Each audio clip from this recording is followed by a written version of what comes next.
psychological দোষটি নিয়ম ১ নীরবতার শক্তি power of silence কেউ প্রশ্ন করলে বা বিতর্ক হলে একটু চুপ থাকুন এতে সামনে থাকা ব্যক্তি নিজেই বেশি কথা বলে ফেলবে এবং তার দুর্বলতা প্রকাশ পাবে ২ নামের ব্যবহার ইউজ অফ নেম কথা বলার সময় বারবার মানুষের নাম ব্যবহার করুন এতে সে আপনাকে বেশি গুরুত্ব দেবে এবং দ্রুত কানেক্ট হবে ৩ মিররিং টেকনিক মিররিং সামনের ব্যক্তি যেমন কথা বলছে বা বসছে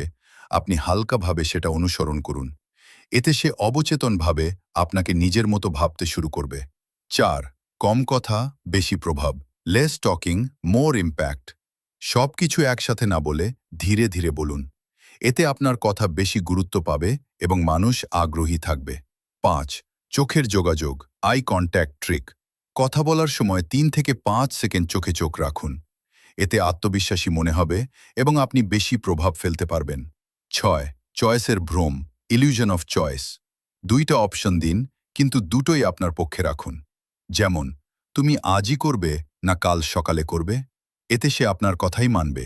৭ পজের ব্যবহার স্ট্র্যাটেজিক পজ গুরুত্বপূর্ণ কথা বলার আগে বা পরে একটু থামুন এতে কথার ওজন বেড়ে যায় ৮ foot in the door technique প্রথমে ছোট অনুরোধ করুন পরে বড় ছোটটা মেনে নিলে বড়টাও মানার সম্ভাবনা বেড়ে যায় ৯ আত্মবিশ্বাসের অভিনয় ফেক কনফিডেন্স আপনি যদি পুরো কনফিডেন্ট নাও হন তবুও কনফিডেন্ট আচরণ করুন মানুষ সেটাই বিশ্বাস করবে ১০ সব কিছু না বলা মিস্ট্রি এফেক্ট নিজের সব কথা একবারে না বলে কিছু রেখে দিন এতে মানুষ আপনার প্রতি আরও কৌতূহলী হবে